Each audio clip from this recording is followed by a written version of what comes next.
dhalinyaro dheesha dhaafa khore baazi busuri dhalinyaradu waa hantida ugu weyn ee uu dalkeena alla ku manaystay khubarada ku takhasusay cilmi nafsiga aadanaha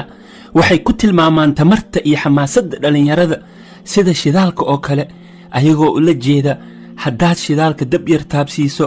wuu holcayaa laakiin haddaad u adeegsato makiinad ama gaari wuu ku dhaqaajinayaa sidaas darteed waxaa lagama maarmaan ah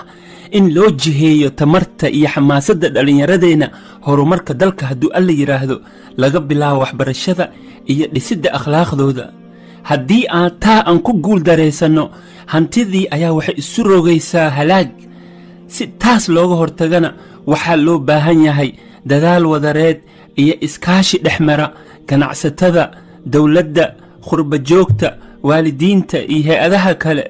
runtii dadaal waa uu jiraa laakiin waa dadaal keli ah oo aan miro dhal fiican lahayn runtii sanadaha 2019 iyo 2020 iyo sanadkan hadda aan ku jirno waxaa loo khirtay inay noqdeen sanadaha ugu dhibka badnaa dhalinyarada adduunka tan iyo markuu cudurka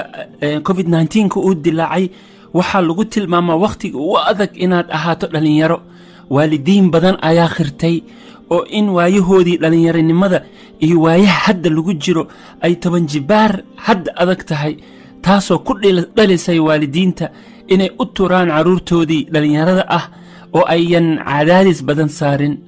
waxay xitaa saameyn weyn ku yeelatay dhalinyaradii ku noolaa dalalka horumarsan ee reer galbeedka ee muufadooda maraqa ugu jirtay dhalinyarada ku nool dunida saddexaadna saameyntaa ka weyn ayay ku yeelatay qof dhalinyaro Soomaaliyeed oo cabiraya dareenkiisa ayaa wuxuu yiri adoo harsan waayay corona ma ku soo hergalay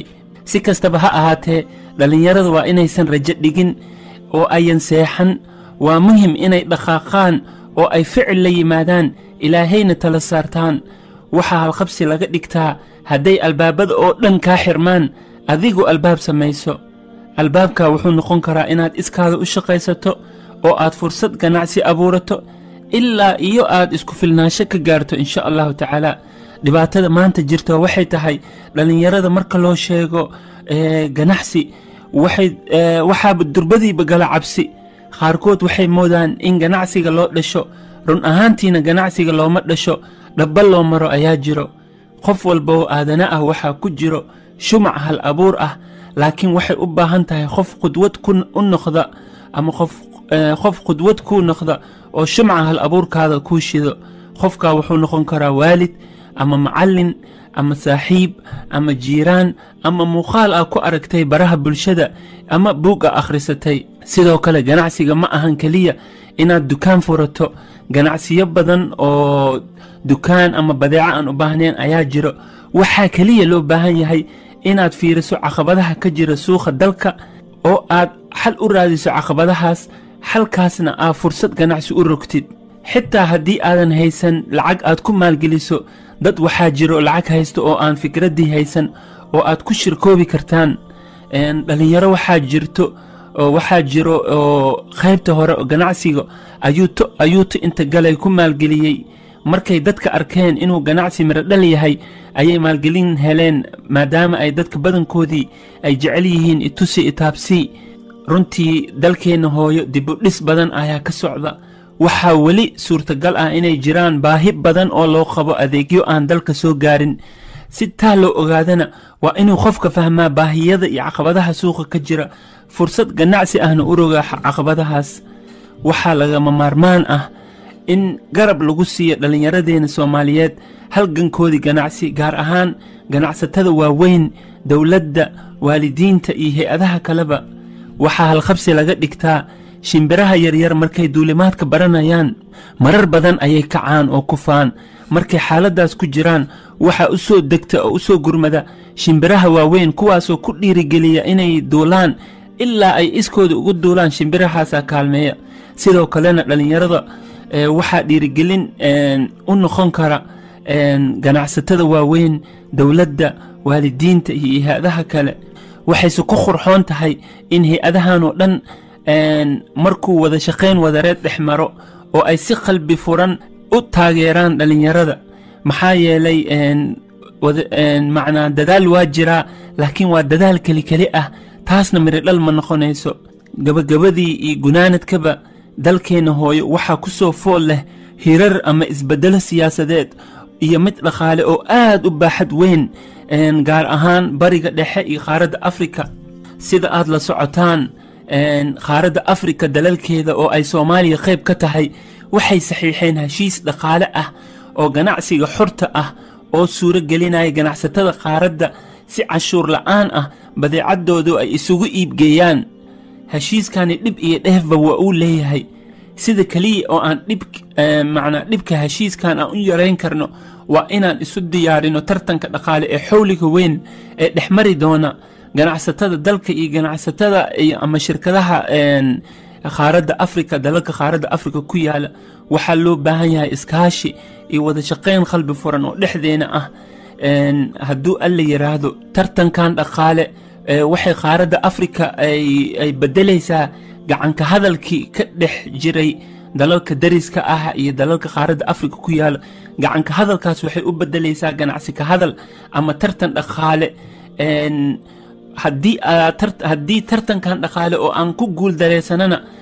taasi waxay u dhigantaa anagoo kubadda gurigeenana laga badiyey. dhallinyaradana aad ay u ogyihiin marka xanuunka ay leedahay marka gurigaaga lagaaga badiyo kubadda. walaalayaal waxaa naga waana ah inaan lahaano aragti fog oo aan joojinaa indhaku garaadlanimada iyo maalinlanoolnimada dib u dhaca na baday. maxaa yeelay mar walba waxaan sugnaa inta jugtu ay noogu dhacayso oo kama fakarno macnaa aragti fog ma lihin badanaa dhibaatada meeshay naga raacday. taana waa tii uu ka digay abwaangaariye markuu yidhi deganaanno uma dhalan dubaha igu soo maqan lagu sii dareemo jeer dakharka igu dhaco kama sii digniin helo. ugu dambayntii waxaa muhiim ah inaad habfakarkaaga beddesho oo aad fakarkaaga ka dhigto habfakar ku gaarsiinaya isku filnaan. insha allahu tacaala waxaa jirtay sheeko ah nin caalim ah oo tuulada degana ayaa wuxuu barayay dhalinyaro badan culumta sharciga iyo xeerarka oo deegaanka ka jiray. marka mid ka mid ah ardadii ayaa sheekhi u yimid wuxuu yidhi sheekh waxaan raadsanayaa shaqo aan ka raadsanayaa magaalada xafiiska qaadiga si aan isku filnaansho u gaaro. sheekhii wuu ku farxay wuxuu ku saaciday wiilkii inuu u raro safarkiisa. intuu jidka ku jiray ayuu wuxuu arkay shimbir oo macluul ah oo tacbaan ah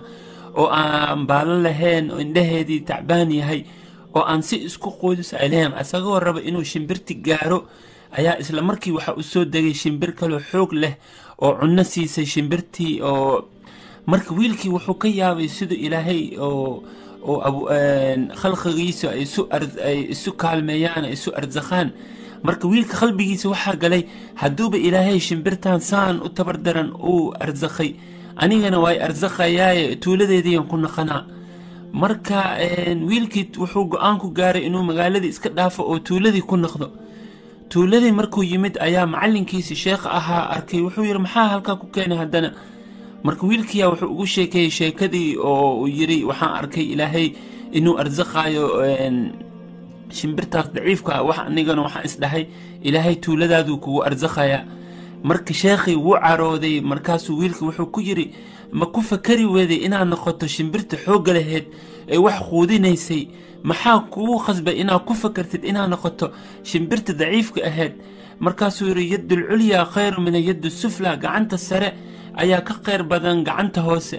marka xaaladdeena maanta fiirisana odayaashii hore jiilka hore odayaashii hore awowayaashii soomaaliyeed waxay ku fakari jireen inay noqdaan shimbirtii xoogga laheyd oo wax quudinaysay. saas darteed ayay mucaawano u diri jireen dalalka khaliijka oo markaas tabardarnaa sida sacuudiga qatar imaaraadka baxreen ayay waxay u diri jireen zakaadkoodii iyo mucaawano. habfakarkoodii ayuu wuxuu ahaa gacanta sare inay noqdaan. anagana maanta xaaladdeena waxa waaye waxaan noqonay habfakarkeena shimbirta daciifka ahayd oo maanta waxaan cuskanaynaa mucaawano dalalka dibadda noogu yimaado. marka walaalayaal waa inaan habfakarkeena bedelnaa hadduu ilaahay yidhaahdo. taasna waxaa suuragelin kara dhalinyarada soomaaliyeed oo ah hantidii waddanka ugu weyneed. waxaan jeclahay inaad ka faa'iidaysateen waa walaalkiin Baazi Buusuri oo idin leh akhrin wacan.